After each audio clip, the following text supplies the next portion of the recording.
Mãe, acabou a moleza. Seu salário agora é meu. A senhora nem gasta dinheiro, disse meu filho. Eu fingi concordar.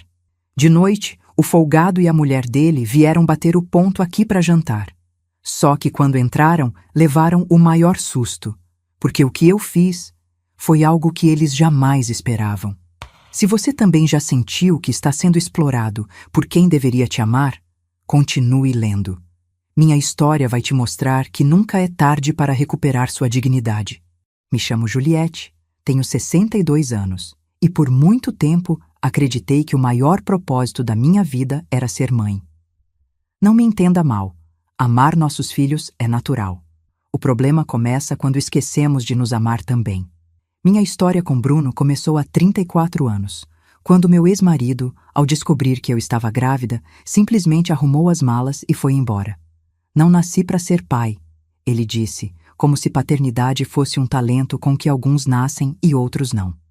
Fiquei sozinha num apartamento alugado no Tatuapé, zona leste de São Paulo, com um bebê a caminho e um salário de secretária que mal pagava as contas. Lembro da primeira noite depois que Bruno nasceu.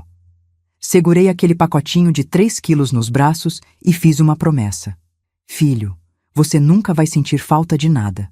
Promessa de mãe desesperada, que só queria compensar a ausência do pai. E assim foi. Arrumei um segundo emprego de caixa numa farmácia aos finais de semana. Dormia 4, 5 horas por noite. Troquei roupas novas por brechós, cortes de cabelo por tinturas caseiras e jantares fora por marmitas. Tudo para que Bruno pudesse estudar em escola particular, fazer natação, inglês e ter os tênis da moda que os coleguinhas usavam. A senhora se mata de trabalhar, dona Juliette, me dizia minha vizinha, dona Benedita, que me ajudava ficando com Bruno quando eu fazia hora extra. Esse menino precisa aprender que a vida não é só receber. Mas eu não ouvia. Ele é só uma criança, Benedita. Quero dar a ele o que eu não tive. O tempo passou e Bruno cresceu.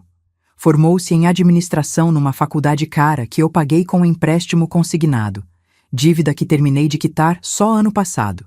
Conseguiu um emprego bom numa multinacional, casou-se com Cristina, uma mulher elegante que mal me olhava nos olhos, e se mudou para um apartamento na Vila Olímpia. Nossa rotina se resumia a jantares de sexta-feira na minha casa. Eles chegavam, sempre atrasados, reclamando do trânsito. Cristina se sentava no sofá, vidrada no celular, enquanto eu servia o jantar que passava a semana planejando. Mãe, esse frango tá meio seco, Bruno costumava dizer enquanto se servia de mais vinho, sempre o mais caro que eu podia comprar. Cristina apenas empurrava a comida no prato, como se cada garfada fosse um favor que me fazia. Depois do jantar, vinha a parte que eu mais temia. Bruno sempre pedia dinheiro. Mãe, pode me emprestar 2.000? Mês que vem te devolvo. Ou, o cartão estourou esse mês, dá para me ajudar com as contas? E eu, como sempre, cedia. Abria a gaveta onde guardava minhas economias ou transferia na hora pelo aplicativo do banco. O dinheiro nunca voltava, e eu fingia que esquecia para não criar caso. No início, eu justificava. É só uma fase, ele está começando a vida. Depois era. Ele trabalha tanto, merece se dar alguns luxos. Por fim, não tinha mais justificativas. Era só medo mesmo. Medo de perder o único familiar que me restava. Tudo mudou numa sexta-feira de março. Chovia muito em São Paulo e eu estava em casa assistindo meu programa favorito quando o telefone tocou. Mãe, não vamos jantar hoje. Estamos saindo com uns amigos do trabalho, mas preciso falar algo importante com a senhora. Passo aí amanhã de manhã. No dia seguinte, Bruno chegou sozinho, coisa rara. Geralmente Cristina vinha junto, como se fosse uma supervisora. Ele entrou sem me dar beijo, jogou a chave no balcão da cozinha e foi direto ao ponto. Mãe, acabou a moleza. Seu salário agora é meu. A senhora nem gasta dinheiro, disse enquanto mexia no celular. Vou te adicionar na minha conta conjunta com Cristina. Seu dinheiro cai lá e quando precisar de algo, me fala que eu libero. Fiquei paralisada. 30 anos cuidando dele e era assim que ele me via? Como um caixa eletrônico com pernas? Filho, mas eu tenho minhas contas, meus remédios. Por isso mesmo, ele me cortou. A senhora já está ficando confusa com a idade. Semana passada esqueceu de pagar a luz e ficou no escuro, lembra? Não era verdade. Eu nunca tinha esquecido de pagar uma conta na vida. Mas antes que pudesse responder, ele continuou. É pelo seu bem. Cristina entende de investimentos, vai fazer seu dinheiro render. E não se preocupe com as contas. Vou pagar tudo para a senhora. Naquele momento, algo se quebrou dentro de mim. Uma vida inteira de sacrifícios por ele. E agora Bruno queria controlar até o pouco que eu tinha? Mas pela primeira vez, em vez de ceder, fiz algo diferente. Sorri e fingi concordar. Está bem, filho. Se você acha melhor assim... Bruno pareceu surpreso com minha rendição fácil. Deu um sorriso satisfeito e me mostrou uns papéis para assinar. É só uma autorização para vincular sua conta à minha, explicou. Pedi para ler com calma depois e prometi devolver assinado na próxima semana. Assim que ele saiu, peguei os papéis e liguei para a dona Benedita. Bene, pode vir aqui um minutinho? Preciso que você leia uma coisa para mim. Dona Benedita, com seus 70 anos e óculos grossos, leu os documentos com cuidado. Juliette, isso não é só uma autorização de conta conjunta. Isso aqui é uma procuração que dá plenos poderes para ele movimentar tudo que é seu. Até vender sua casa ele poderia com isso. Uma onda gelada percorreu meu corpo. Não era possível que meu próprio filho estivesse tentando me enganar dessa forma. Tem certeza, Bene? Ele disse que era só para vincular as contas. Tenho sim. Meu marido era advogado, lembra? Vi muito documento assim na vida. Se você assinar isso, ele pode fazer o que quiser com seu dinheiro, sua aposentadoria, até sua casa. Naquela noite não consegui dormir. Fiquei revirando na cama, lembrando de cada sacrifício que fiz por Bruno. As noites sem dormir quando ele tinha febre. O segundo emprego que peguei para pagar a escolinha cara. As roupas que deixei de comprar para que ele tivesse material escolar novo. E agora, ele queria me deixar sem nada? No dia seguinte, tomei uma decisão que mudaria tudo. Chamei um caminhão de usados e vendi quase todos os móveis da casa. A geladeira, o fogão, os armários, o sofá onde Bruno se esparramava nas cestas. Vendi tudo, exceto minha cama e uma mesa com 2 cadeiras na cozinha. Recebi R$6.000 em dinheiro vivo, que guardei dentro de uma lata de aveia no armário da cozinha. Depois, esperei. Na sexta-feira seguinte, Bruno e Cristina chegaram para o jantar habitual. Abri a porta e fiquei observando suas expressões enquanto entravam no apartamento vazio. Mãe, que porra é essa? Cadê os móveis? Bruno gritou, olhando ao redor incrédulo. Vendi tudo, respondi calmamente. Precisava de dinheiro em espécie. Você, o quê? O rosto dele ficou vermelho. Como assim vendeu tudo? Onde vamos jantar agora? Notei como ele não perguntou onde eu iria dormir, comer ou viver. A preocupação era com o conforto deles. Tem uma mesa na cozinha, respondi. Se quiserem jantar, trouxe marmitas do Bom Prato, R$5 cada. Cristina, que até então olhava para o apartamento vazio com horror, virou-se para mim com desprezo. Bruno, sua mãe enlouqueceu de vez. Eu avisei que ela estava senil. Foi a gota d'água. 3 décadas aguentando desrespeito em silêncio, e bastou aquela palavra, senil, para que algo despertasse em mim. Senil é o que você vai estar daqui a 30 anos, querida. Isso se o botox não derreter seu cérebro antes, respondi, surpreendendo a mim mesma. O que aconteceu em seguida foi uma explosão. Bruno gritando sobre como eu estava ingrata, como ele só queria me ajudar, como eu não sabia administrar meu dinheiro. Cristina ameaçando chamar um médico para me avaliar, dizendo que eu estava claramente incapacitada. Em meio aos gritos, percebi uma coisa. Eles estavam apavorados, não pela minha segurança ou bem-estar, mas porque eu tinha saído do script. A mãe submissa que sempre dizia sim, subitamente estava dizendo não. E isso ameaçava os planos deles. Saiam da minha casa, falei, abrindo a porta. Quando quiserem conversar como gente civilizada, me liguem. Bruno pegou as chaves do carro com força, derrubando um porta-retratos que milagrosamente tinha sobrevivido à venda dos móveis. O vidro quebrou, revelando uma foto nossa. Ele, com 5 anos, sorrindo no meu colo. Uma memória de quando eu ainda acreditava que sacrifícios garantiam amor. Você vai se arrepender disso, mãe.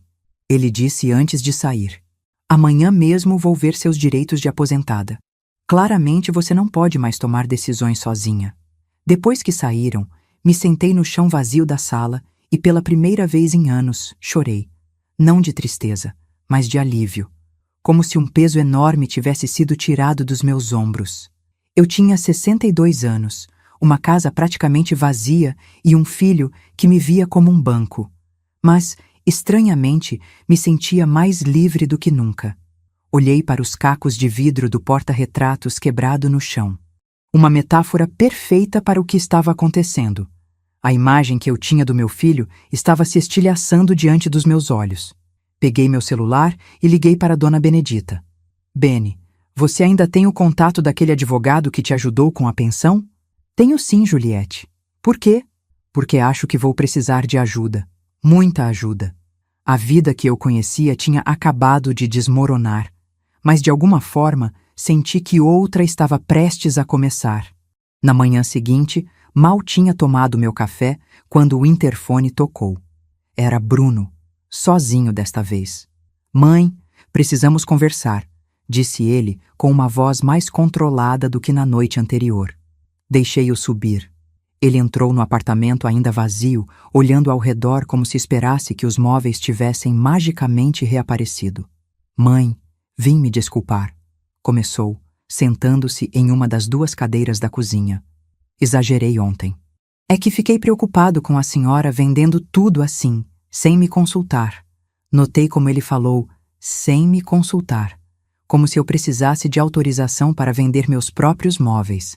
Trouxe os documentos de novo, continuou, tirando os mesmos papéis da pasta. Se a senhora assinar hoje, posso transferir um dinheiro para comprar móveis novos. O que acha? Olhei nos olhos dele, procurando o menino que um dia eu embalei nos braços. Não encontrei nada além de um estranho calculista. Bruno, preciso te contar uma coisa, falei, sentando na cadeira oposta. Ontem, depois que você saiu, passei mal. Dona Benedita me levou ao pronto-socorro. A mentira saiu fácil, mais fácil do que eu esperava. O médico disse que estou com a pressão muito alta e que preciso evitar estresse. Por isso, acho melhor deixarmos essa conversa para depois. Bruno pareceu confuso, como se não soubesse lidar com esse novo roteiro. Mas, mãe, isso é justamente para evitar estresse. A senhora não vai precisar se preocupar com contas, com dinheiro. Filho, guarde os papéis. Quando eu estiver melhor, conversamos. Ele insistiu mais um pouco, mas acabou desistindo. Antes de sair, olhou para a lata de aveia no armário aberto da cozinha, justo onde eu tinha escondido o dinheiro da venda dos móveis. Seu olhar demorou alguns segundos ali, o suficiente para me deixar alarmada. Assim que Bruno saiu, liguei para o doutor Fernando Silva, o advogado que Dona Benedita havia recomendado. Para minha sorte, ele tinha um horário vago naquela tarde. O escritório do Dr. Fernando ficava no centro, um lugar simples, mas organizado. Ele era um homem de meia idade, cabelos grisalhos e um olhar atento por trás dos óculos. Dona Juliette, me conte o que está acontecendo, pediu, depois de me oferecer um café. Contei tudo. O pedido de Bruno para controlar meu salário, os documentos que tentou me fazer assinar, a venda dos móveis, a reação explosiva dele. Suspeitava que algo assim estava acontecendo há tempos, confessei, mas sempre justificava. É meu filho, eu dizia a mim mesma. Ele não faria isso comigo. Dr. Fernando ouviu atentamente, fazendo anotações. Dona Juliette, infelizmente o que a senhora está descrevendo é um caso clássico de abuso financeiro contra idosos. É mais comum do que se imagina, principalmente quando vem de familiares. Idosa. A palavra me atingiu como um tapa. Eu nunca tinha me visto assim. Trabalhei a vida inteira. Cuidei de mim e de Bruno sozinha. Me considerava independente. Mas aos olhos da lei, e agora aos olhos do meu próprio filho, eu era apenas uma idosa vulnerável. O que posso fazer? Perguntei. Primeiro, precisamos entender a extensão do problema. A senhora tem acesso aos seus extratos bancários? Abri o aplicativo do banco no celular e entreguei a ele. Dr. Fernando examinou as movimentações dos últimos meses e seu semblante foi ficando cada vez mais sério. Dona Juliette, a senhora notou estes saques de 1.500 euros toda semana? Que saques? Ele me mostrou. Durante os últimos 6 meses, houve saques semanais de $1.500 da minha conta, dinheiro que eu não tinha retirado. E esta transferência mensal de R$3.000 para BAS. Sabe o que é? BAS Bruno Almeida Silva. Meu filho estava retirando R$3.000 por mês da minha conta, além dos saques semanais. Não autorizei nada disso, falei, sentindo meu coração acelerar. Como isso é possível? A senhora compartilhou senha, cartão, token do banco com ele em algum momento? Lembrei que, há cerca de 1 ano, Bruno tinha me convencido a baixar o aplicativo do banco no meu celular, para a senhora não precisar ir à agência, mãe. Foi ele quem cadastrou minha senha, minha digital. Na época, achei que era só uma gentileza. Dona Juliette, pelo que estou vendo, seu filho retirou aproximadamente $70.000 da sua conta no último ano. Isso sem contar os empréstimos que a senhora mencionou ter dado a ele. R$70.000. Quase todas as minhas economias para a aposentadoria. Senti o chão sumir. Isso sem contar este cartão de crédito, continuou o Dr. Fernando deslizando a tela. A senhora sabia que tem um cartão Platinum com limite de 30 mil? Não tenho cartão Platinum. Só uso o básico, com limite de R$2.000. Pois segundo o banco, a senhora tem sim. E está com uma dívida de R$28.500 nele. Saí do escritório do Dr. Fernando com a cabeça girando. Ele tinha me orientado a fazer alguns procedimentos urgentes, registrar um boletim de ocorrência por furto mediante fraude, solicitar ao banco o cancelamento do cartão que eu não reconhecia, mudar todas as minhas senhas bancárias e verificar meu nome no SPC Serasa. No caminho para casa, passei em uma lan house e pedi ajuda para verificar meu CPF. O resultado foi devastador. Além da dívida do cartão de crédito, havia contas de luz, internet e até uma linha de celular em meu nome. Tudo vinculado ao endereço de Bruno na Vila Olímpia. A pessoa por quem eu tinha sacrificado minha vida estava não apenas roubando minhas economias, mas também usando meu nome para contrair dívidas. Como eu tinha sido tão cega! Cheguei em casa e encontrei a porta destrancada. Dentro, Bruno remexia nos armários da cozinha. "O que você está fazendo aqui?" Perguntei assustada. Ele se virou surpreso. Na mão segurava a lata de aveia onde eu tinha escondido o dinheiro da venda dos móveis. A lata estava vazia. "Mãe, precisava pegar um dinheiro emprestado", disse, como se fosse a coisa mais natural do mundo. "A senhora vendeu os móveis, deve ter uma grana guardada. Depois eu devolvo." R$6.000. Todo o dinheiro que eu tinha, em espécie, desaparecido. "Isso é roubo, Bruno. Você está roubando sua própria mãe." Ele riu como se eu tivesse contado uma piada. "Roubo? Mãe, por favor. Depois de tudo que fiz por você, quem te leva ao médico quando precisa? Quem resolve seus problemas com o banco? Eu só estou pegando o que é meu por direito." "Por direito? Que direito você tem sobre o meu dinheiro?" "O direito de um filho que teve que crescer sem pai. Você sabe quantos traumas eu tenho por causa disso? Sabe quanto dinheiro gasto com terapia até hoje? É o mínimo que você pode fazer para compensar." Aquilo me atingiu como um soco. Depois de uma vida inteira de sacrifícios para que ele nunca sentisse a falta do pai, Bruno estava me culpando por ter sido abandonada? "Saia da minha casa", falei, apontando para a porta. "Agora. Esta casa também deveria ser minha", ele respondeu, caminhando para a saída. "Afinal, quem cuida de você sou eu. E acredite, mãe, vou cuidar muito bem, muito em breve." Havia uma ameaça em suas palavras que me deixou gelada. Assim que ele saiu, tranquei a porta com chave e corrente e liguei para o Dr. Fernando. "Ele levou todo o dinheiro que eu tinha em casa", expliquei, tentando controlar o tremor na voz. "Dona Juliette, a situação é mais grave do que imaginamos. A senhora precisa tomar medidas imediatamente. Amanhã cedo, vá ao banco pessoalmente e bloqueie todas as suas contas. Depois, passe no meu escritório. Vamos precisar de uma medida protetiva." Naquela noite, deitada na minha cama, o único móvel grande que tinha sobrado, tentei entender como tinha chegado a esse ponto. Como o bebê que eu amamentei, o menino que eu ajudava com a lição de casa, o adolescente para quem eu fazia lanches tarde da noite, tinha se transformado nesse homem que me via apenas como uma fonte de dinheiro? Pensei nas palavras de Bruno, me culpando pela ausência do pai. Será que, sem querer, eu tinha criado esse monstro? Será que meu amor excessivo, minha dedicação cega, tinham dado a ele a ideia de que o mundo, e eu, lhe devíamos algo? Peguei meu celular para colocar um despertador para o dia seguinte e vi que tinha uma notificação do Facebook. Bruno havia postado uma foto nossa, de anos atrás. Na legenda, escreveu: "Preocupado com minha mãe, que anda confusa e tomando decisões estranhas por causa da idade. Ontem vendeu todos os móveis de casa sem motivo. Como filho único, estou tentando ajudar, mas está difícil. Orem por nós neste momento delicado. Amor de mãe. Amor de filho." A postagem já tinha dezenas de comentários de amigos e familiares dele, expressando preocupação comigo e elogiando Bruno por ser um filho tão dedicado. A manipulação estava só começando, e eu, que sempre me considerei uma mulher forte, me senti, pela primeira vez na vida, verdadeiramente vulnerável. Mas algo dentro de mim também despertou. Uma raiva fria, calculista, diferente de qualquer coisa que já tinha sentido. Bruno queria guerra? Pois bem, ele não fazia ideia do que uma mãe traída era capaz. Na manhã seguinte, acordei cedo e fui direto ao banco. A agência ainda estava fechada quando cheguei e fiquei esperando na fila. Tinha medo que Bruno tentasse alguma coisa enquanto eu estivesse fora de casa, mas não tinha escolha.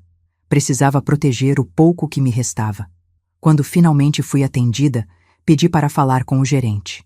Senhor Ricardo, um homem jovem com cara de quem tinha acabado de sair da faculdade, me recebeu com um sorriso ensaiado. Dona Juliette, em que posso ajudar? Preciso bloquear minhas contas imediatamente, falei. E quero entender como alguém conseguiu abrir um cartão Platinum no meu nome sem minha autorização. O sorriso do gerente desapareceu. Ele digitou algo no computador, franziu a testa e então me olhou com uma expressão confusa. Dona Juliette, segundo nosso sistema, a senhora mesmo solicitou o cartão Platinum. Inclusive, temos a gravação da ligação de confirmação. Quero ouvir essa gravação. Ele hesitou, mas acabou cedendo. Colocou fones de ouvido, abriu um arquivo no computador e me entregou os fones. A gravação começou a tocar. Bom dia, falo com a senhora Juliette Almeida? Sim, é ela. A voz era parecida com a minha, mas não era eu. Estou ligando para confirmar seu pedido de cartão Platinum com limite de 30.000 reais. A senhora confirma a solicitação? Sim, confirmo. Senti um arrepio. Alguém tinha se passado por mim. E eu tinha quase certeza de quem era. Essa não sou eu, falei ao gerente. Nunca recebi essa ligação. Nunca solicitei esse cartão. Senhor Ricardo pareceu desconfortável. Dona Juliette, a ligação foi feita para seu número de celular cadastrado e a pessoa confirmou todos os seus dados pessoais. Meu filho tem acesso ao meu celular e ele sabe todos os meus dados. Estou dizendo que não fui eu e quero registrar uma reclamação formal por fraude. Passei as 2 horas seguintes no banco, preenchendo formulários, mudando senhas, cancelando cartões e autorizações. Descobri que, além do cartão Platinum, Bruno tinha cadastrado seu próprio número de celular como contato principal da minha conta e ativado notificações de todas as minhas movimentações. Era por isso que ele sempre sabia quando eu recebia dinheiro, murmurei para mim mesma. Antes de sair, pedi um extrato detalhado dos últimos 12 meses. O documento de 20 páginas revelou o que eu já suspeitava. Além dos saques e transferências, Bruno tinha feito compras absurdas com meu cartão. Restaurantes caros, lojas de grife, eletrodomésticos de luxo. Tudo isso enquanto eu economizava para comprar remédios. Saí do banco e fui direto para o escritório do Dr. Fernando. No caminho, recebi uma ligação de um número desconhecido. Alô? Dona Juliette? Aqui é da Clínica São Francisco. Temos uma consulta marcada para a senhora hoje à tarde com o Dr. Paulo, geriatra. Eu não marquei consulta nenhuma. A consulta foi agendada pelo seu filho, Sr. Bruno. Ele disse que a senhora está com problemas de memória e desorientação. Desliguei sem responder. Bruno estava armando um laudo médico para me declarar incapaz. Precisava agir rápido. No escritório do doutor. Fernando, mostrei o extrato bancário e contei sobre a consulta médica que Bruno tinha marcado sem meu conhecimento. Ele está tentando me interditar, não é? Perguntei, sentindo um nó na garganta. É uma possibilidade, respondeu o advogado. Mas não se preocupe. Sem laudos médicos consistentes e sem um histórico de comportamento que justifique uma interdição, ele não vai conseguir. O problema mais urgente agora são as finanças da senhora. Doutor. Fernando examinou o extrato com cuidado, fazendo anotações. Isso aqui é um caso claro de estelionato e furto mediante fraude, agravado pelo fato de ser contraidoso e por vínculo de parentesco. Vamos entrar com uma ação criminal e civil. Ação criminal. Contra meu próprio filho. Jamais imaginei que chegaria a esse ponto. Tem certeza que não podemos resolver de outra forma? Perguntei, uma parte de mim ainda resistindo à ideia de expor Bruno publicamente. Dona Juliette, seu filho roubou mais de 100 mil da senhora no último ano, considerando o dinheiro que tirou da conta, as dívidas que fez em seu nome e o dinheiro emprestado que nunca devolveu. Ele está tentando interditar a senhora para ter controle total sobre seus bens. Isso não é um mal-entendido, é um crime premeditado. Saí do escritório do doutor. Fernando com um dossiê completo, boletim de ocorrência por furto e estelionato, pedido de medida protetiva, contestação das dívidas do cartão fraudulento e uma ação criminal contra Bruno. No caminho para casa, passei em frente a uma igreja e entrei. Não era particularmente religiosa, mas naquele momento precisava de algum tipo de conforto espiritual. Sentei-me no último banco e chorei silenciosamente. Não pelo dinheiro perdido, mas pela perda do filho que eu pensava ter. Porque agora eu via claramente. Esse homem que me roubava, que mentia sobre mim, que tentava me fazer parecer louca, não era o filho que eu criei. Era um estranho usando o rosto dele. Ao sair da igreja, decidi passar em uma farmácia para comprar remédios para a pressão. O estresse dos últimos dias estava me afetando fisicamente. Enquanto esperava na fila para pagar, vi no meu celular uma notificação do Instagram.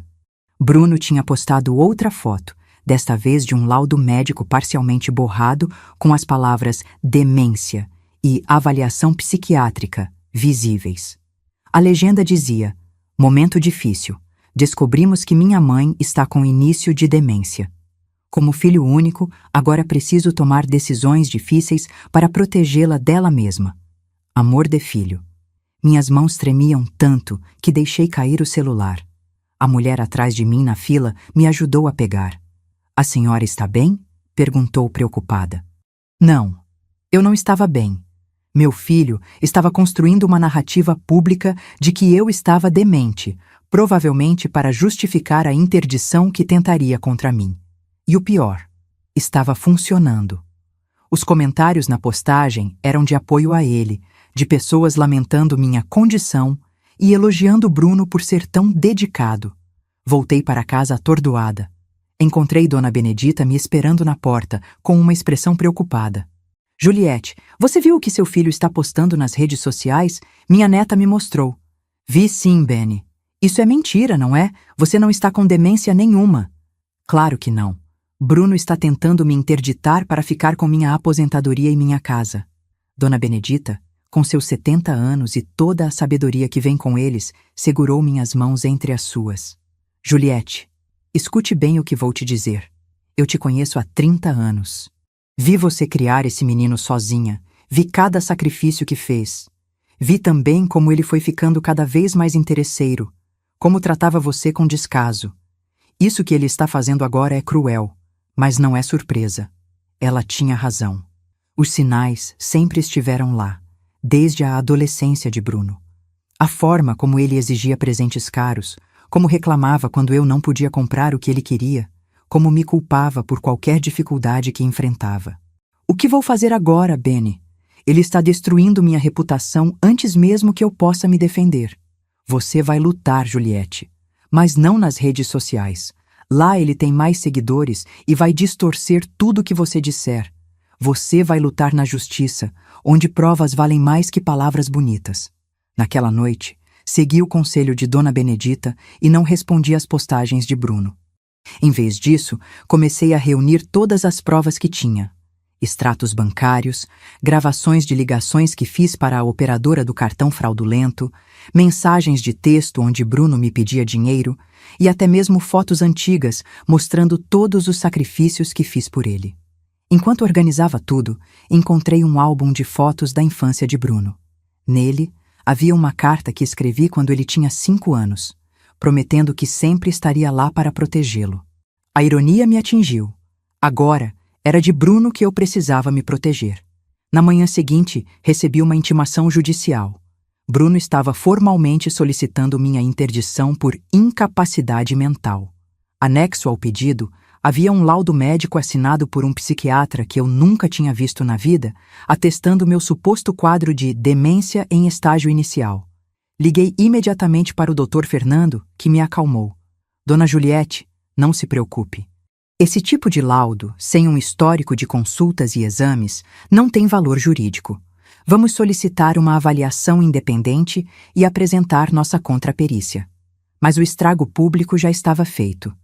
Naquela tarde, recebi ligações de parentes distantes e até de antigas colegas de trabalho, todas preocupadas com minha condição. Uma prima que não via há anos teve a audácia de me dizer que Bruno só quer o melhor para mim e que eu deveria colaborar com ele. O cerco estava se fechando. Bruno estava criando uma narrativa em que ele era o filho dedicado e eu a idosa senil que precisava ser protegida de si mesma. E o pior, as pessoas estavam acreditando. Naquela noite, não consegui dormir. Fiquei olhando para o teto, sentindo o peso das paredes vazias da casa à minha volta. Tinha a sensação de que estava perdendo uma batalha que mal tinha começado. Mas então, lembrei do olhar de Bruno quando encontrei ele roubando o dinheiro da venda dos móveis. Não havia remorso ali, nem amor, só cálculo frio. E foi então que tomei uma decisão. Se era a guerra que Bruno queria, era a guerra que ele teria. Mas eu não lutaria como uma mãe magoada. Lutaria como uma mulher que tinha passado a vida inteira superando obstáculos. Peguei meu celular e mandei uma mensagem para o Dr. Fernando. Quero entrar com a ação criminal amanhã mesmo e quero uma coletiva de imprensa. A resposta veio em segundos. Tem certeza? Isso vai expor toda a situação publicamente. Tenho. Bruno quis me fazer parecer louca. Vou mostrar a ele quem realmente sou. E assim, com 62 anos, uma casa vazia e um coração partido, eu estava prestes a travar a batalha mais importante da minha vida. Na manhã seguinte, acordei decidida. Arrumei-me com cuidado, colocando minha roupa mais formal, um conjunto de calça e blazer azul marinho que usava em ocasiões especiais. Penteei os cabelos grisalhos, que normalmente prendia num coque, e os deixei soltos. Passei um batom discreto. Queria que as pessoas vissem não uma idosa senil, mas uma mulher digna e lúcida. O Dr. Fernando tinha marcado uma reunião em seu escritório com um jornalista de um portal de notícias local. A ideia era dar minha versão dos fatos antes que a narrativa de Bruno se solidificasse ainda mais. Dona Juliette, tem certeza que quer seguir com isso? Perguntou o advogado quando cheguei. Uma vez que dermos essa entrevista, não tem volta. Seu filho será exposto publicamente. Doutor, Bruno já me expôs como uma demente nas redes sociais. A diferença é que o que vou dizer é verdade e tenho provas. O jornalista, um homem jovem chamado Rodrigo, chegou pouco depois. Expliquei toda a situação, mostrando os extratos bancários, os documentos do cartão fraudulento, as contas de serviços em meu nome no endereço de Bruno e até mesmo capturas de tela das postagens dele, me difamando. Senhora Juliette, vou ser sincero, disse Rodrigo, depois de examinar tudo. Esta é uma história muito forte. Abuso financeiro contra idosos é um tema que precisa ser mais discutido no Brasil. A senhora autoriza que eu use seu nome real e fotos na matéria? Hesitei por um momento. Uma parte de mim ainda queria proteger Bruno, poupar-lhe a vergonha pública. Mas então lembrei de como ele não tinha hesitado em me expor, em tentar me fazer passar por louca. Sim, autorizo. As pessoas precisam saber que isso acontece, até mesmo com filhos que parecem dedicados nas redes sociais. A matéria saiu no final daquela tarde, com o título Mães também são vítimas. Aposentada denuncia filho por fraude e tentativa de interdição. O texto contava minha história em detalhes, com imagens dos documentos, com dados sensíveis borrados e depoimentos meus e do Dr. Fernando. Havia também um box explicativo sobre abuso financeiro contra idosos, destacando que cerca de 90% dos casos são cometidos por familiares. A repercussão foi imediata. O link da matéria começou a circular em grupos de WhatsApp e nas redes sociais. Pessoas que haviam comentado positivamente nas postagens de Bruno agora expressavam indignação contra ele. Alguns até pediam desculpas a mim publicamente por terem acreditado nele. Meu telefone não parou de tocar. Parentes, amigos, ex-colegas de trabalho, todos querendo saber se eu estava bem, se precisava de alguma coisa. Até a prima que tinha me dito para colaborar com Bruno, agora se mostrava indignada com ele. No meio dessa avalanche de apoio, recebi uma ligação de Bruno. Atendi, colocando no viva-voz para que Dr. Fernando, que estava comigo, pudesse ouvir. "Como você pôde fazer isso comigo, mãe?" Ele gritou, sua voz tremendo de raiva. "Expor nossa vida assim, me humilhar publicamente." "Bruno, só contei a verdade, com provas." "Verdade? Verdade? Você sabe o que é verdade?" "É que eu passei a vida inteira sendo o filho da mãe solteira, o coitadinho sem pai. Enquanto isso, você se fazia de santa, de sofredora, quando na verdade foi você quem afastou meu pai." Aquela acusação me pegou de surpresa. "Do que você está falando? Acha que eu não sei? Encontrei as cartas dele anos atrás, escondidas no seu armário. Cartas pedindo para ver o filho, dizendo que queria participar da minha vida, que queria mandar dinheiro, e você respondia que não precisávamos dele, que era para ele sumir." Senti o sangue gelar. As cartas. Tinha me esquecido completamente delas. "Bruno, você não entende."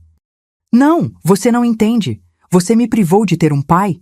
Me fez crescer achando que ele tinha nos abandonado, quando na verdade foi você quem o expulsou da nossa vida. Tudo o que peguei de você não chega nem perto do que você me deve por isso." Dr. Fernando fez sinal para que eu desligasse, mas não consegui. Precisava explicar. "Seu pai era violento, Bruno. Ele me batia. Na última vez, eu estava grávida de você, e ele me empurrou da escada. Quase te perdi. Foi por isso que o afastei, para nos proteger." "Mentira! Mais uma das suas mentiras. Ele só queria fazer parte da minha vida, e você não deixou. E agora quer me fazer de vilão?" "Bruno, eu tenho os boletins de ocorrência da época. Tenho até fotos dos hematomas. Nunca te mostrei porque queria te poupar. Queria que você crescesse sem esse peso." Seu pai não era o monstro dos pesadelos, mas também não era o príncipe encantado que você imagina a partir de algumas cartas escritas anos depois, quando ele já estava sóbrio. Houve um silêncio do outro lado da linha. Por um breve momento, pensei ter alcançado algum entendimento. "Mas então, você vai se arrepender disso, mãe. Profundamente." E desligou. Dr. Fernando colocou a mão no meu ombro. "Dona Juliette, acho que devemos reforçar a medida protetiva agora. Seu filho está claramente descontrolado." Concordei, ainda abalada pela conversa. Como Bruno podia distorcer tanto a realidade? Como podia justificar o roubo e a fraude com base em cartas que nem sequer entendeu completamente? Naquela tarde, Dr. Fernando entrou com um pedido urgente de medida protetiva, proibindo Bruno de se aproximar de mim ou da minha casa. Também apresentamos formalmente a denúncia criminal por estelionato, furto mediante fraude e violência psicológica contra idoso. Enquanto isso, a matéria continuava repercutindo. Uma emissora de TV local entrou em contato, querendo me entrevistar para o Jornal da Noite. Aceitei, mesmo sabendo que isso aumentaria ainda mais a exposição. Precisava que a verdade fosse conhecida, não apenas por Bruno, mas por todas as pessoas que ele tinha enganado com sua fachada de filho dedicado. A entrevista foi gravada na minha casa, com a presença de Dona Benedita e do Dr. Fernando. Falei sem rodeios sobre tudo o que tinha acontecido: os saques não autorizados, o cartão fraudulento, as contas em meu nome, as ameaças, a tentativa de interdição. "A senhora não tem medo da reação do seu filho?" perguntou a repórter. "Tenho. Bruno é manipulador e está com raiva. Mas o que mais tenho medo é de outras mães, outros idosos, passando pelo mesmo sem ter coragem de denunciar. Porque a vergonha e a culpa são paralisantes. A gente pensa, onde foi que eu errei na criação? O que os outros vão pensar? Mas a verdade é que ninguém merece ser explorado, muito menos por quem deveria proteger. A entrevista foi ao ar naquela noite. Assisti sozinha, em minha cama, a única peça de mobília grande que restava na casa. Quando terminei de assistir, verifiquei meu celular. Dezenas de mensagens de apoio de pessoas conhecidas e desconhecidas. Mas nada de Bruno. Por volta das 23h, a campainha tocou. Olhei pelo olho mágico e vi Bruno, claramente alterado, batendo na porta com força. "Abre essa porta, mãe! Precisamos conversar!" Não respondi. Liguei imediatamente para a polícia, informando sobre a medida protetiva e a situação atual. Bruno continuou batendo e gritando por alguns minutos, até que pareceu desistir. Ouvi seus passos se afastando. Respirei aliviada, mas por precaução, arrastei um armário pequeno para bloquear a porta. Não conseguiria dormir de qualquer forma. De madrugada, fui acordada por um cheiro forte, fumaça. Levantei-me atordoada e vi que vinha da porta de entrada. Corri até lá e vi clarões por baixo da porta. Fogo. Bruno tinha ateado fogo à minha porta. Entrei em pânico. A casa era antiga, com muito material inflamável. O fogo se espalharia rapidamente. Corri para a janela dos fundos, que dava para um pequeno quintal. Consegui abri-la e sair, arranhando os braços no processo. Corri até a casa de Dona Benedita, batendo desesperadamente em sua porta. Ela abriu, assustada. "Juliette, o que houve?" "Bruno, fogo, minha casa." Dona Benedita chamou os bombeiros enquanto eu observava, horrorizada, a fumaça começando a sair das janelas da minha casa. Os bombeiros chegaram em minutos, assim como a polícia. O fogo foi contido antes de se espalhar para toda a casa, mas a entrada estava completamente destruída. Um policial se aproximou de mim. "Senhora, temos testemunhas que viram um homem saindo correndo do local pouco antes do incêndio começar. A descrição bate com seu filho. A senhora sabe onde podemos encontrá-lo?" Dei o endereço de Bruno na Vila Olímpia. O policial informou que uma viatura já estava a caminho. Passei o resto da noite na casa de Dona Benedita, tremendo não de frio, mas de choque. Meu próprio filho tinha tentado incendiar minha casa, com eu dentro. Isso ia além da exploração financeira ou da manipulação psicológica. Era uma tentativa de homicídio. Na manhã seguinte, Dr. Fernando chegou cedo, alarmado com a notícia. "Dona Juliette, a polícia conseguiu prender seu filho ontem à noite. Ele está sendo acusado de tentativa de homicídio, além das acusações anteriores de fraude. A situação dele é extremamente grave." Sentei-me, atordoada. Ele realmente tentou me matar. Infelizmente, parece que sim. A polícia encontrou um galão de gasolina no carro dele, e as imagens das câmeras de segurança do prédio vizinho mostram claramente ele chegando com o galão e saindo correndo depois. O que acontece agora? Ele vai ficar preso preventivamente enquanto o processo corre. Dona Juliette, sei que é difícil, mas a senhora precisa depor contra ele. Naquele momento, algo finalmente se quebrou dentro de mim. A última ligação emocional que ainda mantinha com o filho que criei. Porque agora estava claro, aquele homem não era mais meu filho. Era um monstro que eu, sem querer, tinha ajudado a criar. Vou depor, doutor. Vou contar tudo, cada detalhe. Nos dias que se seguiram, a história ganhou proporções nacionais. Filho tenta matar mãe idosa após ser denunciado por fraude. Era manchete em todos os jornais. Minha casa estava parcialmente destruída e inabitável.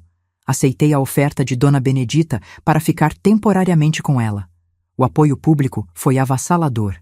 Uma vaquinha online para me ajudar a reconstruir a casa arrecadou mais de 150 mil reais em 3 dias. Grupos de defesa dos direitos dos idosos entraram em contato, querendo que eu me tornasse porta-voz de campanhas contra o abuso financeiro. Recebi até propostas para escrever um livro sobre minha experiência. Mas nada disso apagava a dor. A dor de perceber que o filho que amei incondicionalmente por 34 anos nunca realmente existiu. Ou talvez tenha existido, mas em algum ponto se transformou em outra coisa, algo que eu não reconhecia mais. Uma semana depois do incêndio, recebi uma ligação de Cristina, a esposa de Bruno. Atendi com receio. Juliette, é Cristina. Sua voz estava diferente. Menos arrogante, mais humana. O que você quer, Cristina? Primeiro, pedir desculpas. Eu sabia de tudo que Bruno estava fazendo. Na verdade, muitas vezes fui eu quem incentivou. A confissão me pegou de surpresa. Por que, Cristina? O que eu fiz para vocês me odiarem tanto? Não era ódio, Juliette. Era ganância. Bruno sempre falou que você tinha bastante dinheiro guardado, que sua casa valia muito pela localização. Quando começamos a ter problemas financeiros por causa dos gastos dele com apostas online, ele viu em você uma solução fácil. Apostas online. Então era nisso que Bruno gastava o dinheiro que roubava de mim. E você concordou com isso? No início achei que eram só empréstimos. Depois, quando percebi que ele estava efetivamente roubando você, já estávamos tão endividados que não vi alternativa. Me convenci de que era justificável, porque você era idosa, vivia sozinha, o dinheiro ficaria parado.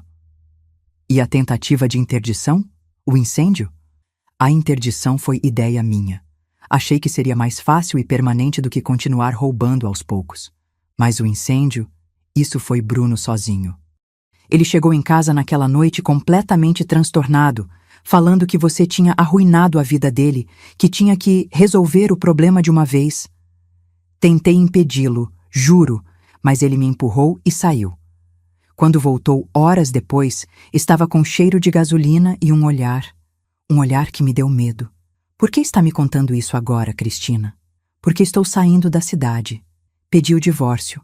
Percebi que se Bruno foi capaz de fazer isso com a própria mãe, um dia pode fazer algo semelhante comigo. E porque acho que você merece saber a verdade completa. Quando desliguei, senti uma mistura de emoções. Por um lado, a confirmação de que tinha sido deliberadamente enganada e roubada pelo próprio filho e sua esposa. Por outro, uma estranha sensação de encerramento. Agora sabia toda a verdade, sem espaço para dúvidas ou auto-engano. Naquela noite, sentada na varanda da casa de Dona Benedita, olhando para as estrelas, tomei uma decisão. Não deixaria que essa experiência me definisse como vítima. Usaria o dinheiro da vaquinha e o que conseguisse recuperar judicialmente para recomeçar. Não em São Paulo, não naquela casa cheia de lembranças dolorosas, mas em algum lugar novo. Um lugar onde pudesse ser apenas Juliette, não a mãe do Bruno, ou a idosa que foi roubada pelo filho. Porque aos 62 anos, eu finalmente percebia uma verdade fundamental. Minha vida não tinha acabado. Na verdade, de muitas formas, estava apenas começando. Os meses que se seguiram foram um turbilhão de depoimentos, audiências e batalhas judiciais.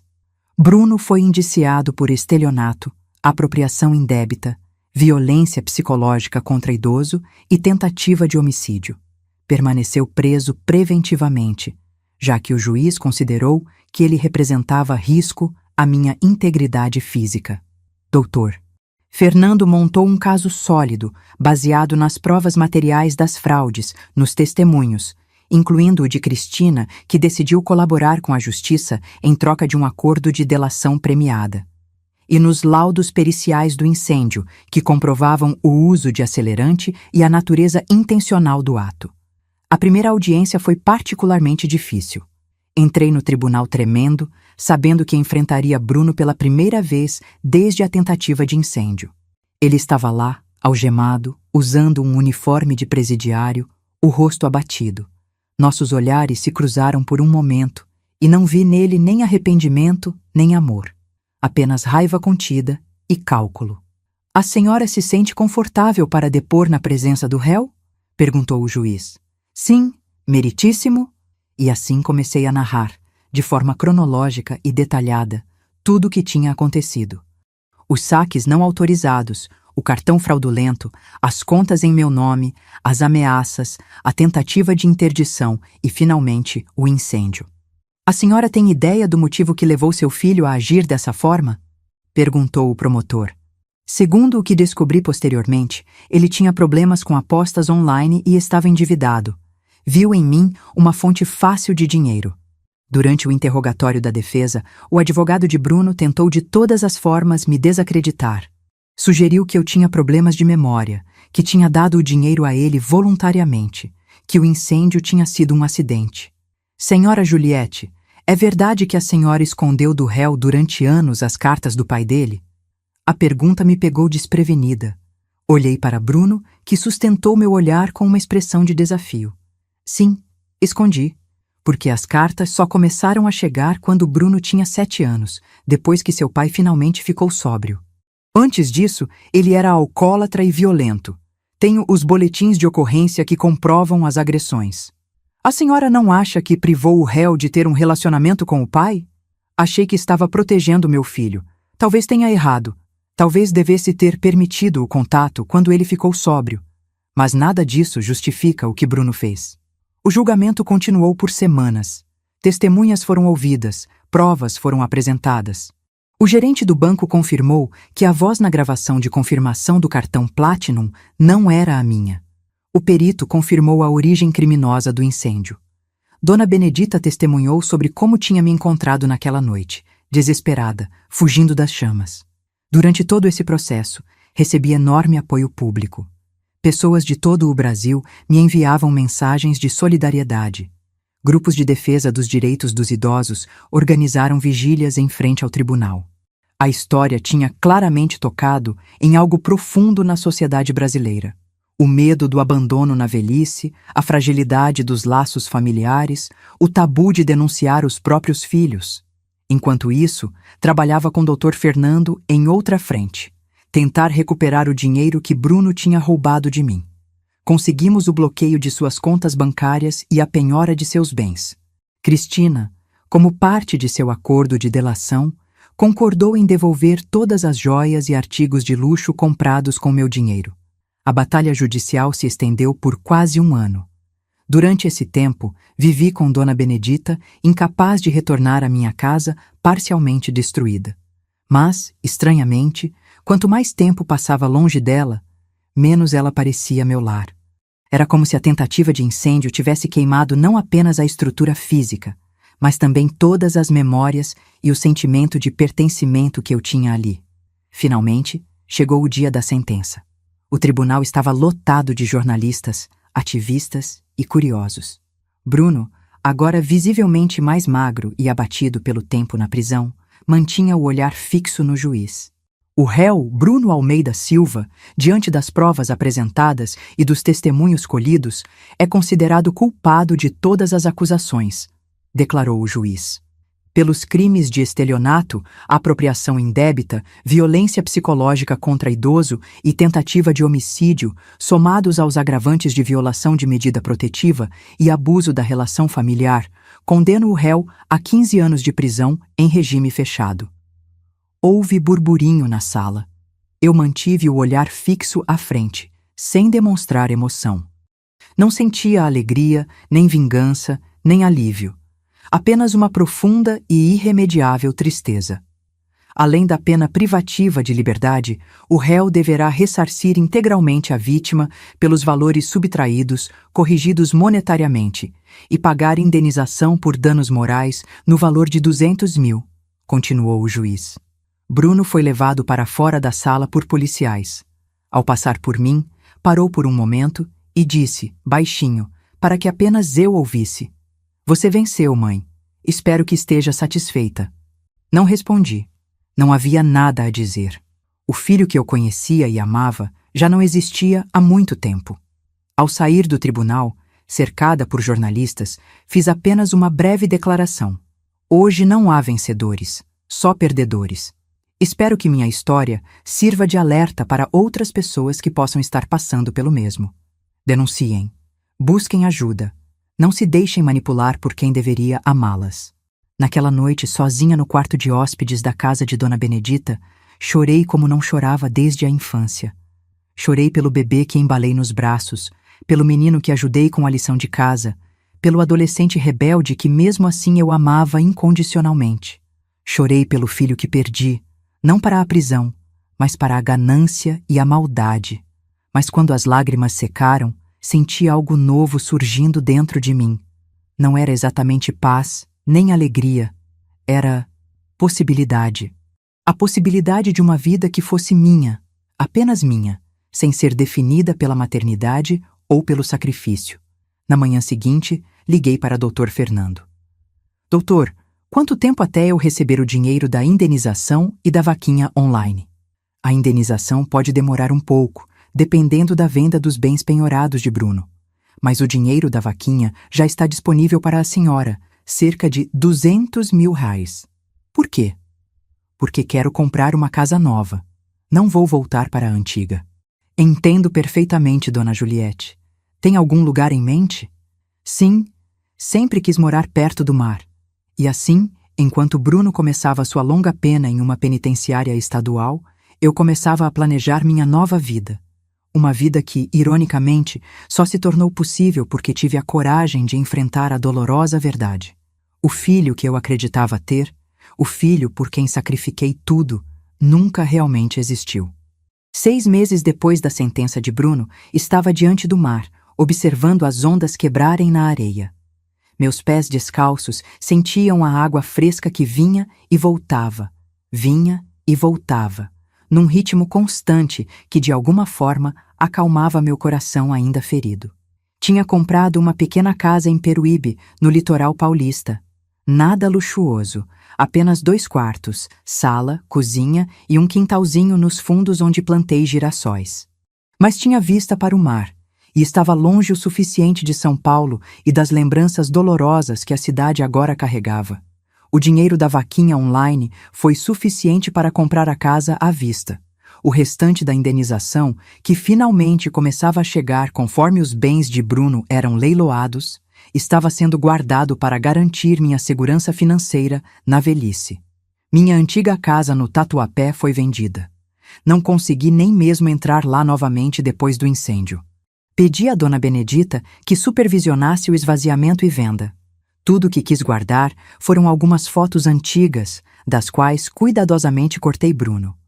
Um colar que pertenceu à minha mãe e o velho álbum onde escrevi cartas para meu filho durante sua infância. Um lembrete constante de que amor, por mais puro que seja, não é garantia de nada. Dona Benedita me visitava com frequência. Apesar de seus 70 anos, era mais ativa e cheia de vida do que eu. Foi ela quem me incentivou a procurar um trabalho voluntário para ocupar meu tempo e mente. Juliette, você passou a vida cuidando dos outros. Agora precisa se cuidar, mas isso não significa ficar isolada, só olhando para o mar. Ela tinha razão, como sempre. Acabei encontrando um projeto social que trabalhava com mulheres vítimas de violência doméstica. Ofereci-me para dar aulas de alfabetização financeira, como abrir conta bancária, entender juros, identificar fraudes. Coisas que eu aprendi da maneira mais dura. Também entrei para um grupo de apoio a idosos vítimas de abuso financeiro. Era surpreendente e devastador ver quantas pessoas passavam pelo mesmo que eu, muitas em silêncio, paralisadas pela vergonha ou pelo medo de denunciar os próprios familiares. Foi em uma dessas reuniões do grupo de apoio que conheci Antônio. Viúvo, 68 anos, professor aposentado. Tinha passado por uma situação semelhante com o sobrinho, que forjou uma procuração para vender seu apartamento. Diferente de mim, Antônio tinha conseguido impedir a fraude antes que se concretizasse. Começamos a conversar após as reuniões. Primeiro sobre nossas experiências comuns, depois sobre livros. Ele adorava Gabriel Garcia Marques, eu preferia Clarice Lispector. Depois sobre filmes, música, a vida. Antônio era gentil, inteligente e, acima de tudo, respeitoso. Nunca tentava me impressionar ou me fazer sentir inferior. Éramos apenas 2 adultos compartilhando histórias e momentos. Em uma tarde de domingo, enquanto caminhávamos pela praia, ele segurou minha mão. O gesto, tão simples e ao mesmo tempo tão íntimo, me fez perceber que meu coração, que eu acreditava estar morto após a traição de Bruno, ainda podia sentir algo além da dor. Juliette, sei que você passou por muito, sei que está se reconstruindo, não quero apressar nada, mas quero que saiba que gosto da sua companhia. Muito. Sorri, apertando de volta sua mão. Também gosto da sua, Antônio. Não era um grande romance arrebatador. Éramos velhos demais para isso. Era algo mais sereno, mais maduro. A possibilidade de companheirismo, de não enfrentar a velhice sozinha, sem a exploração ou manipulação que tinha marcado meu relacionamento com Bruno. Enquanto isso, a vida seguia. O processo contra Bruno chegava ao fim, com todos os recursos esgotados. Ele continuaria preso pelos próximos anos. Ocasionalmente, recebia notícias dele através do Dr. Fernando, que mantinha contato com seu advogado. Bruno aparentemente estava arrependido e queria me pedir desculpas pessoalmente. Recusei. Algumas pontes, uma vez queimadas, não podem ser reconstruídas. Cristina, que tinha colaborado com a justiça, evitou a prisão, mas foi condenada a serviços comunitários e ao pagamento de parte da indenização. Segundo as últimas notícias, tinha voltado para Minas Gerais, sua terra natal, onde trabalhava como vendedora em uma loja de departamentos. Uma queda e tanto para alguém que gastava 5.000 reais em bolsas com meu dinheiro. Minha história tinha ganhado certa notoriedade. Fui convidada para dar entrevistas, participar de programas de TV, até escrever um livro. Aceitei apenas alguns convites, aqueles que me permitiam usar minha experiência para alertar outras pessoas, especialmente idosos, sobre os sinais de abuso financeiro. Nunca pense que não pode acontecer com você, dizia eu nessas ocasiões. Nunca pense que amor ou sangue são garantia de proteção. Mantenha os olhos abertos, mantenha o controle sobre suas finanças e não tenha vergonha de pedir ajuda. Em uma dessas entrevistas, fui perguntada se tinha perdoado Bruno. Perdoar é um processo, respondi após refletir. Não estou lá ainda, talvez nunca esteja completamente, mas não permito mais que o ódio ou a mágoa definam minha vida. Bruno tomou muito de mim. Não vou deixar que tome também minha paz. Em casa, olhando o mar da minha varanda, muitas vezes me perguntava onde tinha errado. Teria sido o excesso de sacrifício? A superproteção? Teria sido a decisão de afastar o pai de Bruno, mesmo depois que ele se recuperou do alcoolismo? Ou Bruno simplesmente nasceu assim, com essa propensão à manipulação e à crueldade? Nunca encontrei respostas definitivas. Apenas aprendi a viver com as perguntas. Uma coisa, porém, ficou clara para mim. Amor não é sacrifício constante. Amor não é anulação. Amor verdadeiro inclui limites, respeito e reciprocidade. Eu nunca realmente ensinei isso a Bruno e nunca exigi isso dele. Estava tão ocupada sendo a mãe perfeita que não percebi que estava criando um filho monstruoso. Nas noites quentes de verão, eu e Antônio sentávamos na varanda, bebendo chá gelado e conversando sobre tudo e nada. Ele tinha 2 filhos, ambos adultos e independentes, com quem mantinha uma relação saudável. Às vezes, eles nos visitavam, trazendo os netos. A casa se enchia de risadas e vida. Você sente falta de ter netos? Perguntou-me Antônio certa vez. Às vezes, confessei, mas então lembro que minha vida tomou outro rumo. E está tudo bem assim. Em uma manhã de primavera, recebi um envelope inesperado. Era de Bruno. Dr. Fernando explicou que ele tinha o direito de me enviar uma carta, e eu tinha o direito de não lê-la. Fiquei com o envelope fechado por dias, indecisa. Finalmente, numa tarde em que estava sozinha, sentada na areia da praia, abri-o. Mãe, sei que provavelmente nunca vai ler isso, e não a culpo. O que fiz é imperdoável. Não tenho desculpas, apenas explicações, que sei que não vão mudar nada. Passei muito tempo aqui pensando em como tudo começou. Acho que foi quando descobri as cartas do meu pai. Me senti traído, enganado. Construí na minha cabeça uma história em que você era a vilã e ele a vítima. Era mais fácil do que aceitar a verdade, que ele era um homem violento que nos abandonou. O ressentimento cresceu.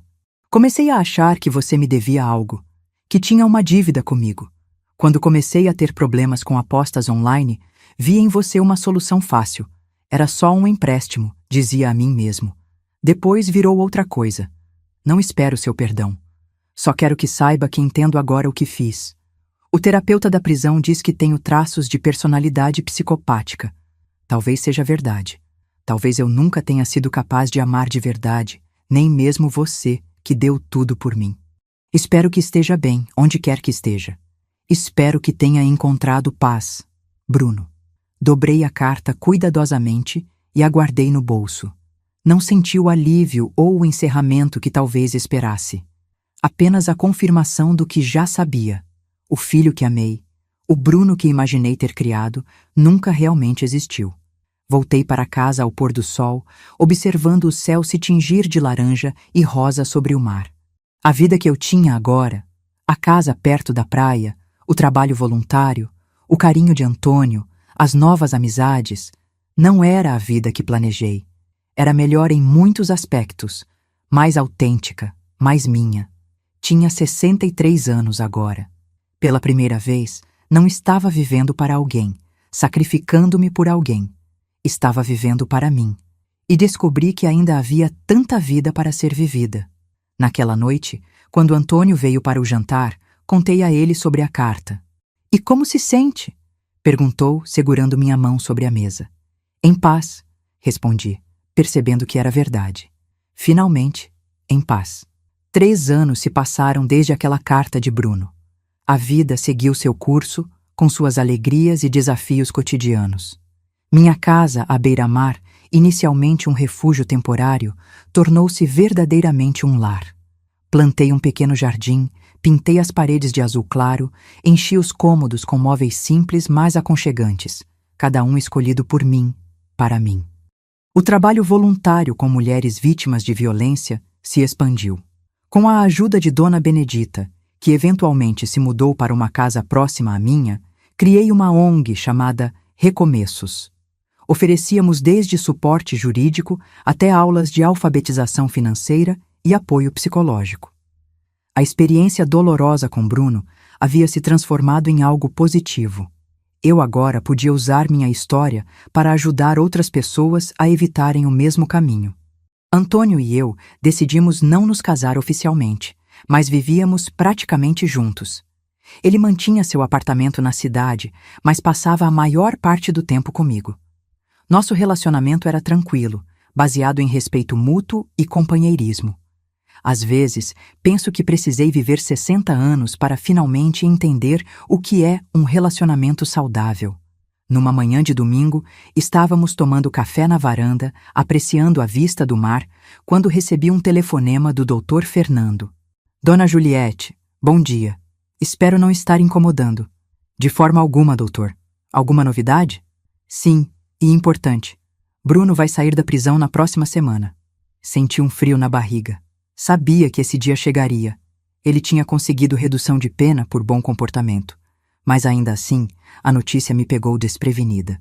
"Ele manifestou intenção de entrar em contato com a senhora?" perguntei, tentando manter a voz firme. "Não diretamente. Mas achei importante avisá-la e reforçar que a medida protetiva permanece válida. Ele não pode se aproximar da senhora ou tentar qualquer contato." "Entendo. Obrigada por avisar." Desliguei e fiquei olhando para o mar, pensativa. Antônio, percebendo minha preocupação, segurou minha mão. "Bruno vai ser solto", expliquei. "Semana que vem." "Você está com medo?" Refleti sobre a pergunta. "Medo? Não exatamente. Bruno não me assustava mais. A distância geográfica e emocional que tinha estabelecido era uma proteção suficiente. Não é medo, é mais uma sensação estranha, como se um capítulo que eu achava encerrado estivesse sendo reaberto. "Entendo. Mas lembre-se que você está diferente agora, Juliette. Mais forte, mais segura de si. Ele não tem mais poder sobre você." Antônio estava certo. Eu não era mais a mulher submissa que aceitava a exploração por medo de perder o amor do filho. Tinha construído uma vida plena, com propósito e afeto genuíno. Nos dias que se seguiram, procurei não pensar muito no assunto. Continuei com minha rotina, as aulas na ONG, as caminhadas na praia ao amanhecer, os jantares com Antônio e Dona Benedita. Mas, inevitavelmente, pensamentos sobre Bruno invadiam minha mente. Como ele estaria agora? Teria realmente mudado? Para onde iria depois da prisão? Na quinta-feira daquela semana, estava na sede da ONG orientando uma mulher sobre como abrir uma conta bancária segura, quando a secretária me chamou. "Dona Juliette, tem uma pessoa querendo falar com a senhora. Diz que é urgente." Fui até a recepção e me surpreendi ao ver Cristina. Estava diferente, mais simples, sem as joias caras e a maquiagem impecável que costumava usar. Parecia nervosa. Cristina, o que faz aqui? Preciso falar com você, Juliette. É sobre Bruno. Indiquei uma sala reservada onde pudéssemos conversar em privacidade. Cristina sentou-se, retorcendo as mãos no colo. Bruno sai da prisão amanhã, ela começou. Eu sei. Meu advogado me avisou. O que você não sabe é que ele tem falado em te procurar. Não para ameaçar ou fazer mal, acrescentou rapidamente ao ver minha expressão. Ele diz que quer se redimir, pedir perdão pessoalmente. Há uma medida protetiva em vigor. Ele não pode se aproximar de mim. Eu sei, e tentei explicar isso a ele. Mas você conhece Bruno. Quando coloca algo na cabeça... Sim, eu conhecia. Essa obstinação tinha sido uma qualidade admirável quando ele era criança. Como adulto, transformou-se em algo perigoso. Por que está me contando isso, Cristina? Achei que tivesse voltado para Minas Gerais. Voltei, mas vim para resolver alguns assuntos pendentes. E me sinto responsável, de certa forma. Eu incentivei muito do que Bruno fez. Fui cúmplice. O mínimo que posso fazer é te alertar. Olhei para ela, tentando avaliar sua sinceridade. Parecia genuinamente arrependida, ou pelo menos preocupada. Obrigada pelo aviso. Vou tomar as precauções necessárias. Cristina se levantou para sair, mas parou na porta. Juliette, só mais uma coisa. Bruno não é mais a pessoa que era. A prisão o mudou. Não sei se para melhor ou pior, mas ele está diferente. Mais intenso, mais determinado. Tenha cuidado. Depois que ela saiu, liguei imediatamente para Dr. Fernando e relatei a conversa. Ele prometeu acionar a justiça para reforçar a medida protetiva e alertar a polícia local. Dona Juliette, talvez seja prudente a senhora passar alguns dias fora de casa, em local não divulgado. Considerei a sugestão, mas decidi contra. Não fugiria. Não permitiria que Bruno me tirasse da minha casa, da minha paz, mais uma vez. Vou ficar, doutor, mas aceito a sugestão de reforçar a segurança. Naquela mesma tarde, instalamos câmeras de segurança ao redor da casa e reforcei as fechaduras. Antônio insistiu em ficar comigo em tempo integral, e Dona Benedita passou a fazer visitas ainda mais frequentes, sempre acompanhada de seu cachorro Thor, um pastor alemão imenso e protetor. Na sexta-feira, o dia da libertação de Bruno, acordei cedo e fui caminhar na praia, como fazia todas as manhãs. O sol nascia no horizonte, pintando o céu e o mar de laranja e rosa. A beleza do momento me encheu de uma calma surpreendente. O que quer que acontecesse, eu estaria bem. Quando voltei para casa, encontrei um buquê de girassóis na porta. Meu coração acelerou. Girassóis eram minhas flores favoritas. Bruno sabia disso. Havia um cartão junto. Mãe, sei que não posso me aproximar devido à medida protetiva, e vou respeitar isso. Só queria que soubesse que estou livre agora e vou passar um tempo na casa de um amigo em Santos. Estou tentando reconstruir minha vida, assim como você reconstruiu a sua. Não espero perdão, nem reconciliação. Só queria que soubesse que, apesar de tudo, desejo que seja feliz. Bruno. Mostrei o cartão a Antônio e Dona Benedita, que ficaram preocupados. Isso não é bom, disse Dona Benedita. Ele já está desrespeitando a medida protetiva ao enviar flores. E como ele descobriu seu endereço? Questionou Antônio. Era uma pergunta válida. Meu endereço não era público e tinha tomado cuidado para mantê-lo em sigilo, justamente pensando nessa situação. Liguei para Dr. Fernando, que ficou igualmente alarmado. Isso já configura uma violação, Dona Juliette. Vou comunicar ao juiz imediatamente. Enquanto isso, reforce sua segurança. Não abra a porta para estranhos e evite sair sozinha. Os dias seguintes foram tensos. Não houve mais flores ou mensagens, mas a sensação de estar sendo observada não me abandonava. Nas minhas caminhadas matinais, agora sempre acompanhada de Antônio e Thor, tinha a impressão constante de ver alguém nos observando de longe. Uma semana depois, estava na ONG quando uma das assistidas veio me procurar, agitada. Dona Juliette, tem um homem lá fora perguntando sobre a senhora. Disse que é seu filho. Senti o sangue gelar. Bruno tinha me encontrado novamente. Ele está sozinho? Como é? Alto, magro, cabelo escuro curto, parece nervoso. Está sozinho, parado na calçada em frente. Era Bruno, sem dúvida. Pedi à secretária que chamasse a polícia imediatamente e me tranquei na sala dos fundos com algumas outras mulheres. 20 minutos depois, a polícia chegou, mas Bruno já tinha ido embora. Deixou apenas outro bilhete com a secretária. Mãe, só quero conversar. Por favor, me dê uma chance. Estou hospedado no Hotel Marina, quarto 302, caso mude de ideia. Bruno. A polícia registrou a ocorrência como violação da medida protetiva e prometeu reforçar a vigilância tanto na ONG quanto na minha casa. Dr. Fernando entrou com um pedido de prisão preventiva, argumentando que Bruno representava uma ameaça contínua. Naquela noite, não consegui dormir. Ficava pensando nas palavras de Cristina. Bruno não é mais a pessoa que era. Ele está diferente. O que isso significava exatamente? Ele estava genuinamente arrependido e buscando redenção? Ou era apenas mais uma manipulação?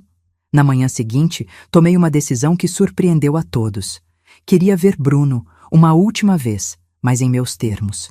Não por reconciliação ou perdão, mas para encerramento. Para olhar nos olhos dele e deixar claro, de uma vez por todas, que aquele capítulo estava fechado. É muito arriscado, protestou Antônio. Ele pode estar planejando algo, alertou Dona Benedita. Mas minha mente estava feita. Pedi a Dr. Fernando que arranjasse um encontro supervisionado em terreno neutro, com segurança presente. 2 dias depois, entrei em uma sala de reuniões na delegacia local. Bruno já estava lá, sentado do outro lado de uma mesa longa. Um policial permanecia de pé na porta e havia câmeras nos cantos da sala. Bruno parecia mais velho do que seus 37 anos. A prisão tinha deixado marcas visíveis, rugas precoces, olheiras profundas, uma postura ligeiramente encurvada. Seus olhos, no entanto, eram os mesmos, intensos, calculistas, difíceis de ler. Mãe, ele começou, sua voz embargada. Obrigado por vir. Não sou mais sua mãe, Bruno, respondi, mantendo a voz firme. O que quer? Ele pareceu surpreso com minha dureza. Queria te ver, pedir perdão pessoalmente, dizer que estou tentando mudar. Você violou a medida protetiva 2 vezes desde que saiu da prisão. Não me parece que esteja realmente mudando. Bruno abaixou a cabeça. Sei que não deveria ter mandado as flores ou ido à ONG, mas precisava te ver, falar com você. Na prisão, tive muito tempo para pensar. Entendi o mal que te fiz. Que bom que entendeu. Isso não muda o que aconteceu. E não podemos recomeçar? De alguma forma? Sei que fiz coisas imperdoáveis, mas sou seu filho. Não, Bruno, você não é mais meu filho. O filho que eu conhecia, que eu amava, nunca existiu de verdade. Era uma imagem que criei na minha cabeça, uma projeção dos meus desejos e esperanças. O homem real, o que está sentado à minha frente agora, é um estranho para mim. Vi seus olhos se encherem de lágrimas. Não sabia se eram genuínas ou mais uma manipulação. E percebi que não importava mais. Vim aqui hoje para dizer adeus, Bruno. Não por raiva ou vingança, mas porque finalmente entendi que não temos mais nada um para o outro. Você seguirá seu caminho, eu seguirei o meu.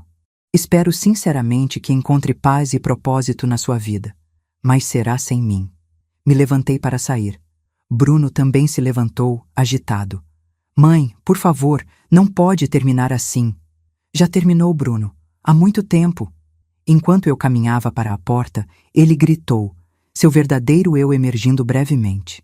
É por causa daquele velho, não é? Seu namoradinho? Ele te virou contra mim. Parei e me virei. Vê? É por isso que não pode haver reconciliação. Você ainda não entende. Ainda acha que tudo gira ao seu redor. Que alguém precisa me virar contra você. Nunca assume realmente a responsabilidade. Adeus, Bruno. Saí da sala com uma sensação estranha, uma mistura de tristeza e alívio. Era realmente o fim de um capítulo da minha vida. Um capítulo longo e doloroso que agora eu podia finalmente fechar. Nos meses que se seguiram, não tive mais notícias de Bruno. Doutor, Fernando me informou que ele tinha deixado a cidade, provavelmente devido à ordem judicial que o proibia de permanecer num raio de 300 quilômetros da minha residência. a vida continuou seu fluxo. A ONG cresceu, agora atendendo não apenas mulheres vítimas de violência, mas também idosos vítimas de abusos financeiros. Recebi um prêmio estadual de direitos humanos pelo trabalho. Antônio escreveu um livro sobre nossas experiências, que se tornou um inesperado sucesso. Dona Benedita, aos 73 anos, começou a namorar um professor de hidroginástica de 65 para a alegria geral. Em uma noite de verão, enquanto jantávamos na varanda, Antônio me fez uma pergunta que há muito tempo pairava no ar. Juliette, já se passaram 3 anos desde que você descobriu a verdade sobre Bruno. Você acha que algum dia vai conseguir perdoá-lo? Olhei para o mar, refletindo sobre a pergunta. O sol se punha no horizonte, pintando o céu de vermelho e dourado. Sabe, Antônio, acredito que perdão não é algo que você decide dar ou não. É um processo, algo que acontece naturalmente quando você se cura. E eu me curei. Não carrego mais raiva ou ressentimento.